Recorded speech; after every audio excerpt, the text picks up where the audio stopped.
Баршаларыңызға қайырлы күн. Сіздермен бірге Майра Саутбек қызы, Келінка Майра Құлан парақшасына қош келдіңіздер.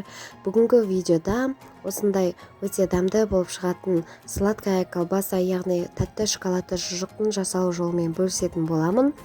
Өте дәмді, жұмсақ болып шығатын болады. Міндетті түрде видеоны соңына дейін қараңыздар. Ең алдымен бізге керекті заттар: сүт, печенье, және сливочный масло, және де орех, шекер, какао, және де осындай ірілеу үгітілген печенье қажет болады. Ең алдымен сүтімізге сары майымызды саламыз. Үстіне құм шекерімізді саламыз.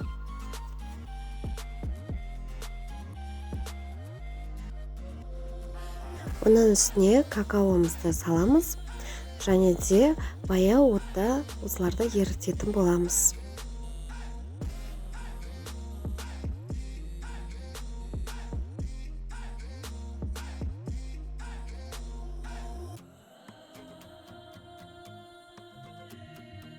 Баяу оттың үстінде осылай араластырып тұратын боламыз.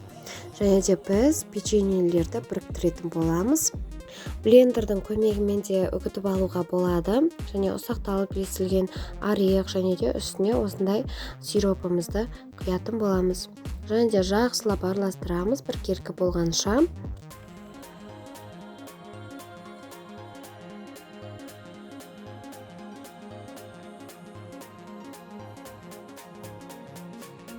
Осындай болуы керек бізде масса. Енді пищевой пленканы осылай екі қабаттап төсейтін боламыз астына.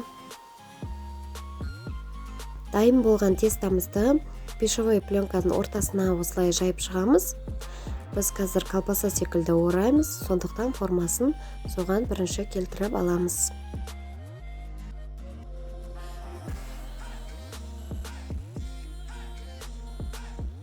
Дәл осылай колбаса секілді орап, холодильникке 2 сағатқа, болмаса морозилке 1 сағатқа салып алатын боламыз. Мінекей біз морозилке 1 сағатқа ұстадық. Мінекей қатты. Енді пленкасынан ажырататын боламыз. Рулетик секілді домалақ қылып кесіп, осылай дастарханға ұсынатын боламыз.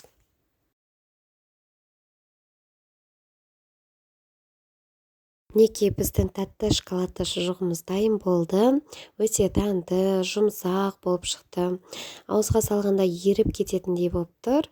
Міндетті түрде жасап көруге кеңес беремін. Жақындарыңызды тәтті тағамдармен қуантыңыздар. Және де видеоны соңына дейін қараған болсаңыздар, лайк басып комментарий қалдыруды ұмытпаңыздар.